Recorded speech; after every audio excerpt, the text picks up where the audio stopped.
नमस्कार, शाम के 4 बज चुके हैं और वक्त हो चला है 4 के चक्रव्यूह का। मैं हूं आपके साथ ऋतु तिवारी पोखरियाल। 4 के चक्रव्यूह में आज 4 बड़ी खबरों से पूरे आधे घंटे रूबरू करवाएंगे, जहां पहली खबर सीएम योगी आदित्यनाथ के बाल प्रेम से जुड़ी हुई है। गोरखपुर में सीएम योगी ने जनता दरबार लगाया और इस दौरान उन्होंने बच्चों को दुलार भी किया। जबकि दूसरी खबर पर हमारी नजर होगी, निकाय चुनाव में जीत के बाद बीजेपी के हाई जोश दिख रहे हैं। बीजेपी अब मिशन 2024 में जुट गई है। वहीं तीसरी खबर में बात करेंगे अतीक अहमद के करीबी बिल्डर मोहम्मद मुस्लिम और एलडीए के फर्जीवाड़े की, जिसकी वजह से 22 परिवारों का संकट मंडरा रहा है। चौथी खबर मेरठ से है, जहां क्रिकेटरों पर नशेड़ी दारोगा का कहर देखने को मिला है। पूरी खबर पर विस्तार से बात करेंगे। आप अगले आधे घंटे हमारे साथ बने रहिए।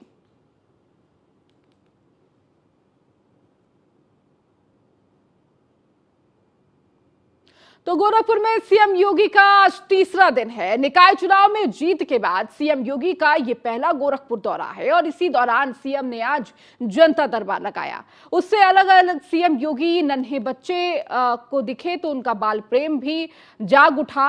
वह बच्चों के पास गए और उनके साथ सहज संवाद भी किया। योगी द्वारा बच्चियों का दुलार देख लोग अभिभूत दिखे। उसके बाद सीएम योगी ने कलश यात्रा का शुभारंभ भी किया।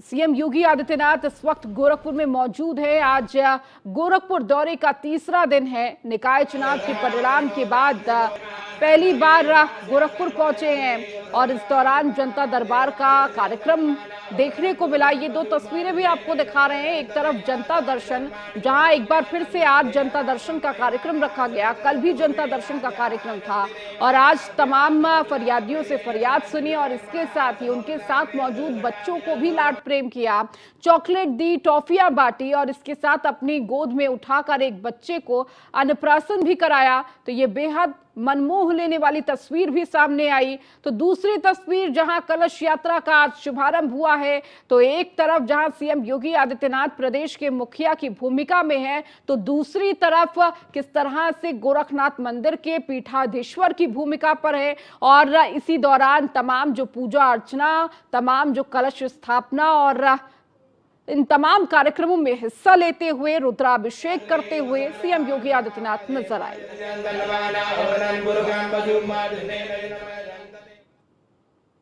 निकाय में मिली बम्पर जीत के बाद बीजेपी का जोश हाई है और बीजेपी अब 2024 पर फोकस कर रही है। इस बीच न्यूज वन इंडिया ने यूपी के डिप्टी सीएम केशव प्रसाद मौर्य से खास बातचीत की है। इस दौरान केशव प्रसाद मौर्य ने कहा कि निकाय चुनाव में मिली बड़ी जीत के बाद हम लोकसभा की तैयारी में जुट गए हैं। आपको सुनाते हैं।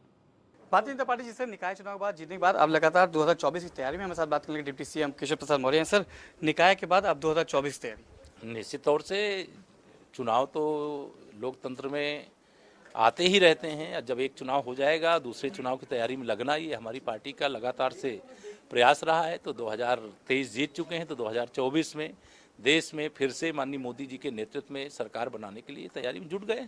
पीएम मोदी के 9 साल पूरे होने जा रहे हैं कार्यकाल के, उसको लेके भी भारतीय जनता पार्टी पूरी तैयारी करने जा रही है। पूरा हिंदुस्तान 9 वर्ष सरकार के पूरे होने पर माननीय नरेंद्र मोदी जी को बधाई दे रहा है, प्रधानमंत्री जी को बधाई दे रहा है और देश की जनता आशीर्वाद दे रही है और चुनाव की प्रतीक्षा कर रही कि कब चुनाव आवे, कमल की बटन दबावें, फिर से माननीय मोदी जी को देश का प्रधानमंत्री बनाऊं। आप लोगों ने निकाय चुनाव विकास के मुद्दे की बात की थी। अब कहीं ना कहीं विपक्ष एक बार फिर से बैलेट और ईवीएम पे आरोप लगा रहा है, मशीनरी पे आरोप लगा रहा है। जब जीतते हैं तो उनकी हवा अच्छी है, भाजपा की हवा खराब है। जब हारते हैं तो उनको सरकारी मशीनरी पर आरोप लगाना, बैलेट पेपर और ईवीएम पर सवाल खड़े करना, यह फैशन है विपक्षियों का। लेकिन इस फैशन को जनता समझती है। जिसने वोट दिया है उस प्रतीक्षा में थी कि बस वोट हमने जो दिया है, कमल खिल जाए तो हमारा नगर क्षेत्र भी कमल की तरह खिल जाए। आगे सवाल, 17 में निकाय आपने पूरी जीते, 80 में 80 की पूरी तैयारी?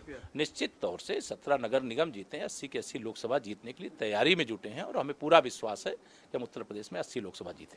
तो देखिए, ये थे डिप्टी सीएम केशव प्रसाद मौर्य जो कहते हैं हमने जिस तरह से नगर निकाय के चुनाव जीते हैं, 17 नगर निगमों में हमें कमल खिलाया, अब की बार संपूर्ण कमल उत्तर प्रदेश में खिलेगा। 80 में 80 लोकसभा जीत के फिर से प्रधानमंत्री नरेंद्र मोदी को हम देश का प्रधानमंत्री बनाएंगे। वीडियो जर्नलिस्ट अमित सानी के साथ Manish Mishra, news one India, Lucknow. निकाय चुनाव में मिली जीत के बाद बीजेपी का जोश हाई है, कार्यकर्ताओं में खुशी है। इसी पर यूपी के कैबिनेट मंत्री बेबी रानी मौर्य से न्यूज़ वन इंडिया ने खास बातचीत की है, आपको सुनाते हैं। पार्टी में निकाय चुनाव की भारी जीत हुई है। हमारे साथ बात कर लिए कैबिनेट मिनिस्टर बेबी रानी मौर्य जी हैं। मैम, ब्रज क्षेत्र में भी बढ़िया जीत हुई है निकाय की। अब 2024 की तैयारी है क्या? बिल्कुल 2024 की तैयारी है ये, और हम अपने 17 नगर निगम जीते हैं और जनता ने विश्वास जताया है भारतीय जनता पार्टी पे। और ये जो हमारा नारा है, सबका साथ, सबका विश्वास और सबका विकास, उसके आधार पर हम जीते हैं। हम और अधिक काम करेंगे गरीबों के लिए, दलितों के लिए, महिलाओं के लिए, किसानों के लिए। 2024 भी जीतेंगे। मैम, लगातार विपक्ष एक कहीं ना कहीं आप लोग के ऊपर आरोप लगाता है। अब पहले ईवीएम की बात होती थी, अब सरकारी मशीनरी का दुरुपयोग की बात करती है। खुद अखिलेश यादव ट्वीट करते हैं कि मशीनरी का दुरुपयोग हुआ है। बहन जी कहती हैं कि चुनाव सही ढंग से नहीं हुआ, हम इसका समय आने पर हम इसका बदला लेंगे। अब वो जो कहें वो कहें, जो चुनाव निर्वाचन आयोग के जो दिशा निर्देश हैं उनका अनुपालन में ही चुनाव हुआ है। ऐसा नहीं है कि हम कुछ सीटें हारे नहीं हैं, कुछ जिला पंचायत और वो हारे भी हैं। तो ये उनका आरोप एकदम गलत है।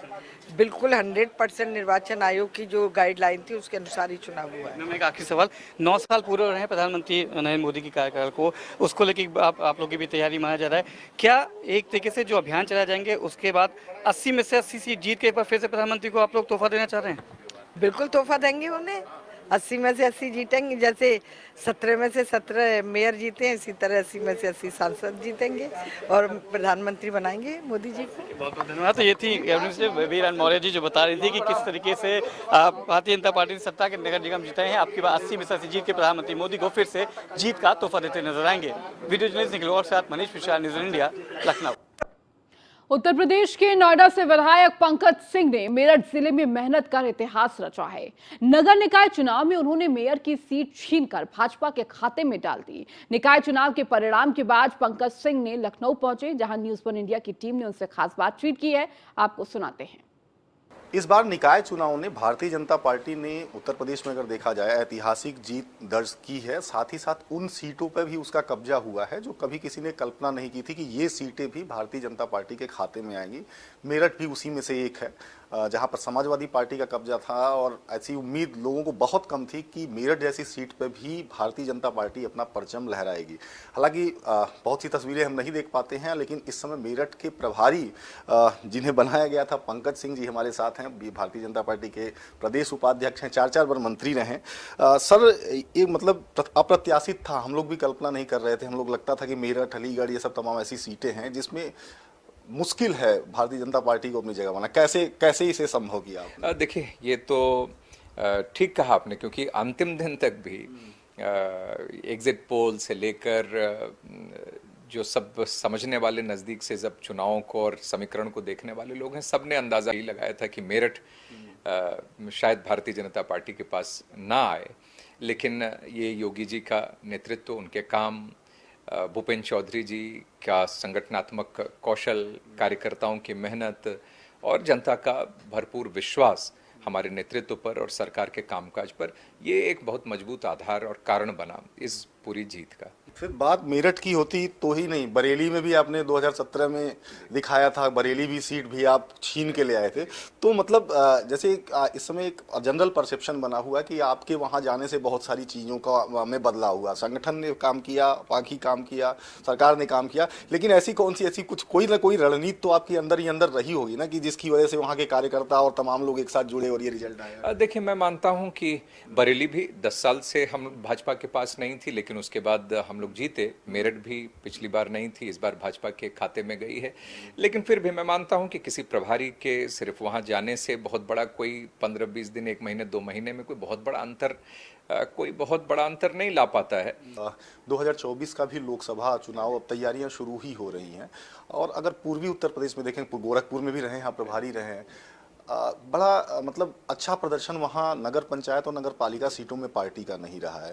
तो 2024 के पहले क्या लगता है कि वहाँ पे कुछ इस तरह की जमीनी तौर पे कोई रणनीति बनानी पड़ेगी जिससे लोकसभा चुनाव में कम से कम इस तरह की समस्याएं ना हो? देखिए, गोरखपुर क्षेत्र की अगर मैं बात करूं या पूर्वांचल में, तो बहुत ही ठोस और मजबूत आधार है पार्टी का। इसमें जब इतनी बड़ी जीत मिली है, 17 की 17 निगम हम लोगों ने जीती हैं, तो इसका अंदाजा आप समझिए लगा सकते हैं कि जब सीधे नरेंद्र मोदी जी के चेहरे पर उनको इलेक्ट करने के लिए जब जनता जाएगी, कार्यकर्ता उनको इलेक्ट करने के लिए जब जाएंगे, तो उनके मन में क्या जबरदस्त उत्साह होगा कि विश्व के सबसे लोकप्रिय नेता को चुनने के लिए, एक बार तीसरी बार प्रधानमंत्री बनाने के लिए हम लोग जब काम करेंगे, तो स्वतः लोगों के मन में गजब का उत्साह होगा। आप समझ सकते हैं निश्चित रूप से, जो मैंने कहा मेरठ जैसा किला फतेह किया पंकज जी ने, भले अब कैमरे पे उस चीज को स्वीकार करें या ना करें, लेकिन निश्चित रूप से सबको एक सूत्र में पिरो के और एक साथ किसी लक्ष्य को साधना आसान बात नहीं है। और वैसे ही हमने तस्वीरें देखी हैं निकाय चुनाव में। लखनऊ से कैमरामैन अमित साहनी के साथ मनीष पांडे, न्यूज़ 1 इंडिया। इस बार न्यूज़ 1 इंडिया ने परिवहन मंत्री दयाशंकर सिंह से खास बातचीत की है। इस दौरान उन्होंने कहा कि निकाय चुनाव में बीजेपी की जीत बताती है कि विपक्ष का सफाया हो गया है। इसके साथ ही उन्होंने कहा कि इस बार के निकाय चुनाव में मुस्लिम वोट भी बीजेपी को मिला है। आइए आपको सुनाते हैं परिवहन मंत्री दयाशंकर सिंह ने क्या कुछ कहा है।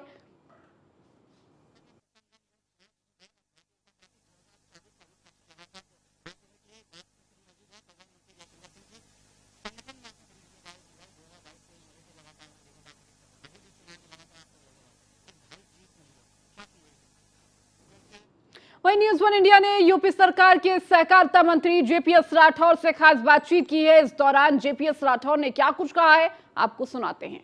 हमारे साथ हैं उत्तर प्रदेश के सहकारिता मंत्री जेपीएस राठौर। एक बड़ा नेटवर्क उत्तर प्रदेश में कोऑपरेटिव बैंक का है, लेकिन उनकी स्थिति काफी दयनीय थी। मंत्री जी, लगातार स्थिति बढ़ रही है। एक बेहतर ब्रांच जो कहीं न कहीं जो कॉर्पोरेट जगत की बैंकें हैं उन तरीके से चीजों को आगे बढ़ाया जा रहा है, कैसे देख रहे हैं?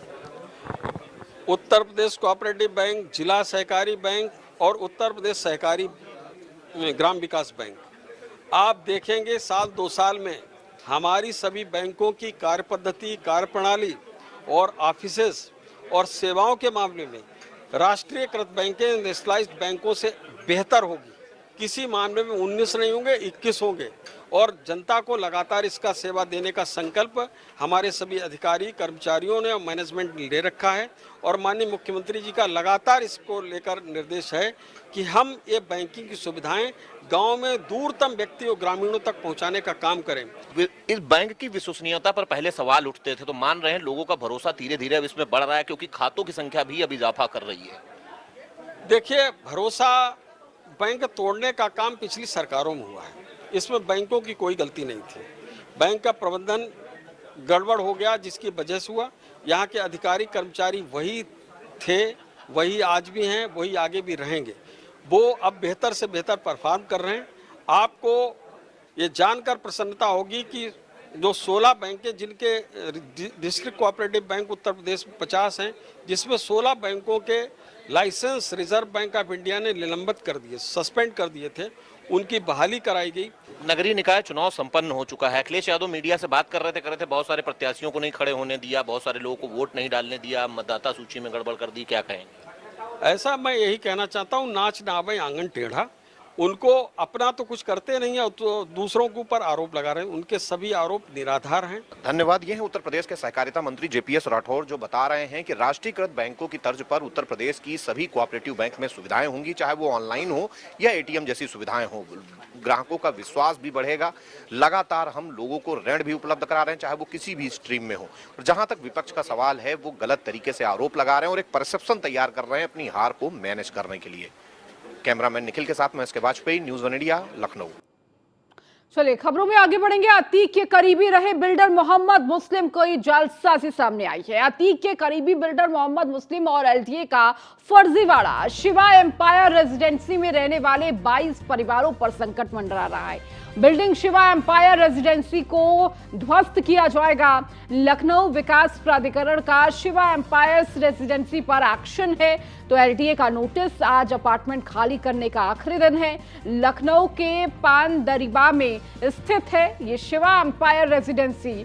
और किस तरह से इन परिवारों पर अब संकट का बादल मंडरा रहा है। चूंकि आज आखिरी तारीख है अपार्टमेंट खाली करने की, तो लगातार अतीक और उनके करीबियों पर लगातार शिकंजा कसा जा रहा है। जिस तरह से अतीक के करीबी एक के बाद एक तमाम मामले भी सामने आ रहे हैं, तो यही जालसाजी का मामला सामने आया, जहां शिवा एम्पायर रेजिडेंसी को गिराने की तैयारी में लखनऊ विकास प्राधिकरण है।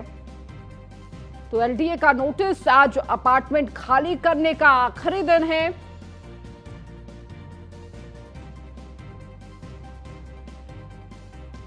तो अतीक के करीबी रहे बिल्डर मोहम्मद मुस्लिम की जालसाजी सामने आई है। तो एलडीए का फर्जीवाड़ा भी सामने आया है। और अधिक जानकारी के साथ नीलेश चौहान हमारे संवाददाता हमारे साथ जुड़ चुके हैं। नीलेश, देखिए लगातार अतीक के करीबियों पर प्रशासन का शिकंजा कसता जा रहा है और अब बिल्डर मोहम्मद मुस्लिम पर भी ये शिकंजा देखने को मिल रहा है। किस तरह से बिल्डर और एलडीए के बीच का ये फर्जीवाड़ा सामने निकल कर आया और इस फर्जीवाड़े से कहीं ना कहीं उस रेजिडेंसी में रह रहे घर परिवार के ऊपर संकट का बादल मंडरा रहा है। क्या स्थिति अभी इस वक्त, और चूंकि आज आखिरी दिन था अपार्टमेंट खाली करने का, क्या तस्वीरें वहां से? देखिए, बिल्कुल आपको बता दूं कि न्यूज़ वन इंडिया हमेशा से ये प्रयास करता आया है कि वास्तविक तस्वीरें और सत्यता क्या है उसके बारे में अपने दर्शकों तक हर वो चीज पहुंचाए, ताकि जो सत्य घटनाएं हैं वो जनता तक पहुंच सकें। लखनऊ विकास प्राधिकरण की अगर हम बात करें तो बहुत बड़ी लापरवाही सामने आई है। शिवा एम्पायर रेजिडेंसी, जिसको नोटिस भेजने का दावा लखनऊ विकास प्राधिकरण की तरफ से किया जा रहा है। हैरानी वाली बात यह है कि इस बिल्डिंग से मोहम्मद मुस्लिम का दूर दूर तक कोई वास्ता नहीं है। हालांकि इस बिल्डिंग की अगर हम बात करें तो 22 परिवार रहते हैं। जब से ये नोटिस भेजी गई है वो 22 परिवार बहुत ही परेशान है। कोर्ट की ओर उन्होंने रुख किया, एलडीए की तरफ लगातार चक्कर लगाए, तब जाकर पता चला कि गलत पते पर लखनऊ विकास प्राधिकरण ने नोटिस भेजी थी। हैरानी वाली बात यह है कि तमाम बड़े दावे करने वाले लखनऊ विकास प्राधिकरण के वीसी इंद्रमणि त्रिपाठी से इतनी बड़ी चूक कैसे हुई, जिससे कहीं ना कहीं 22 परिवार परेशान है। और इस बिल्डिंग की बात करें जहां पर आज जो है आखिरी दिन बताकर कहा जा रहा था कि इस बिल्डिंग को ध्वस्त किया जाएगा, लेकिन हकीकत यह है कि ऐसी ही दिखने वाली एक दूसरी बिल्डिंग है जिस पर यह नोटिस भेजा जाना था, जिसके बाद से ये 22 परिवार परेशान है। हालांकि एलडीए वीसी से हमने अभी कुछ देर पहले बात की थी, उनका कहना है कि हम परिवारों की बात सुनेंगे, लेकिन हकीकत क्या है यहाँ के लोग हम इनसे पूछते हैं कि क्या पूरा मामला है, कब ये कैसे नोटिस भेजी गई, अभी तक क्या हुआ है? ये हम लोगों को एक 24 तारीख को नोटिस रिसीव हुई थी एलडीए की तरफ से, जिसमें लिखा हुआ था भवन खाली कराने का संबंध में नोटिस थी। ये कोई 2013 का कोई इनका जजमेंट पास हुआ था किसी बिल्डिंग के लेके, उसमें लिखा हुआ था कि उसके पालनार्थ आज 15 तारीख का इसका ध्वस्तीकरण का आखिरी दिन था कि आज इसको ध्वस्तीकरण कर दिया जाएगा, आप सभी लोग सामान लेके यहाँ से जा सकते हैं। इस टाइप का हमको नोटिस ये मिला था।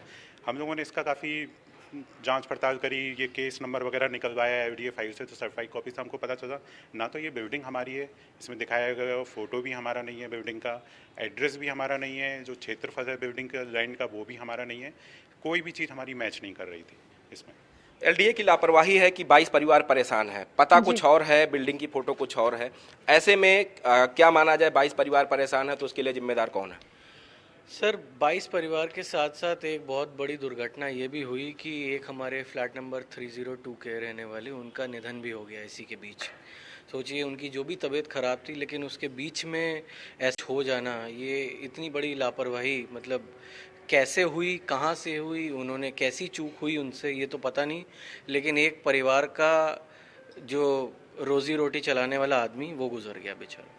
तो ये यहाँ के लोग हैं जो बता रहे हैं कि जब नोटिस आई, हालांकि एक व्यक्ति यहाँ पर बीमार थे और उस नोटिस को उन्होंने सुना, जिसके बाद उनकी हालत बिगड़ी और उनकी मौत हो गई। हालांकि लखनऊ विकास प्राधिकरण के लोग इस पर कुछ बोलने के लिए तैयार नहीं हैं। एक व्यक्ति की जान चली जाती है, गलत नोटिस आता है और अधिकारी अभी भी कह रहे हैं कि हम 20 दिनों तक समय दिए हुए हैं, लेकिन पता ही अलग है, जो अपार्टमेंट है वो दूसरी जगह है। क्या कुछ कहेंगे?